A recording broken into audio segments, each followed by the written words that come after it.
How could a good God destroy most of humanity in a worldwide flood? How can modern Christians even believe that such a flood existed? What does the Bible actually say?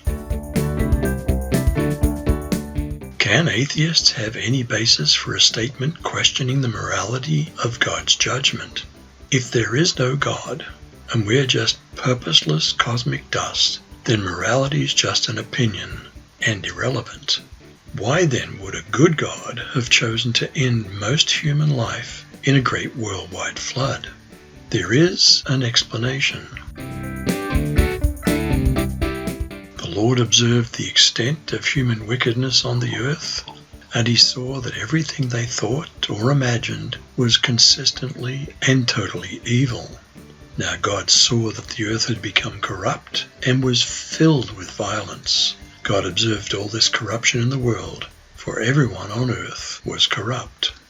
Would a good God want people to continue hurting each other? Would he want children to grow up in constant danger? Words like totally evil and filled with violence picture homicide, abortion, child abuse, elder abuse, sexual violence, self-harm, and collective violence like gang violence and war. Did God send a warning to that ancient world through a preacher? Did people listen?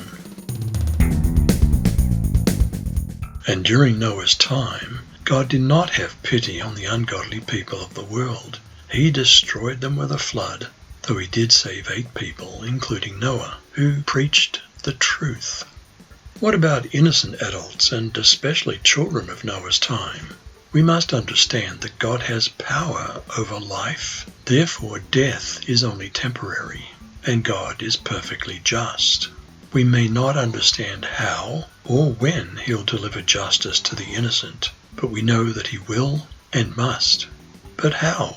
Well, there we enter the realm of pure speculation. Some theorize that either immediately after death or at a future resurrection, God will reveal himself to such people and give them space to choose. We really don't know how God will provide fair treatment for the innocent, but we do know that God is perfect in justice, and therefore some righteous solution must exist. Most people still ignore the warning given by faithful preachers. God will again judge the world, not by a flood, but something far more ominous. When the Son of Man comes in his glory and all the holy angels with him, then he'll sit on the throne of his glory. All the nations will be gathered before him, and he'll separate them one from another, as a shepherd divides his sheep from the goats. What about scoffers who believe in uniformitarianism, that geological change is slow, continuing as things were from the beginning, and that no catastrophic changes like a worldwide flood have occurred? Above all, you must understand that in the last days scoffers will come, scoffing and following their own evil desires. They'll say, "Where's this coming he promised? Ever since our ancestors died, everything goes on as it has since the beginning of creation." But they deliberately forget that long ago by God's word, the heavens came into being, and the earth was formed out of water and by water. By these waters also the world of that time was deluged and destroyed. By the same word, the present heavens and earth are reserved for fire, being kept for the day of judgment and destruction of the ungodly. As physical salvation from the flood catastrophe was available to any who chose to believe and join Noah in an ancient barge, so too is salvation from eternal death available in Jesus. And there is salvation in no one else, for there's no other name under heaven given among men by which we must be saved. Was the flood just local or worldwide? If it was only local, then God has broken his rainbow promise often. Evidence for a worldwide flood is ubiquitous. If we have eyes to see that are not blinded by uninformed indoctrination and prejudice. Sea fossils on high mountains are usually interpreted as being lifted up from the ocean by tectonic activity. Could they actually be evidence of a flood that covered the mountains? Exposed rock, such as in the Grand Canyon, reveals many layers that are usually interpreted as being deposited over millions of years.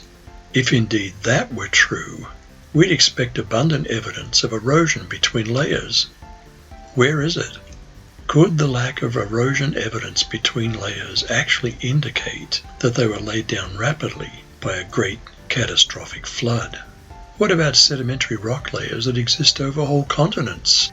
The word sedimentary means that these rocks were once loose soil, sand, and gravel in a flood. How could depositing such layers over whole continents have occurred except in a great catastrophic flood? Fossils are assumed to be buried gradually over time, but they must be buried rapidly to preserve such things as one fish eating another or an animal in the midst of a birth.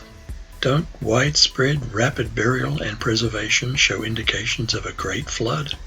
Bent rock formations could not have occurred after the rock layers had hardened, or they would have cracked.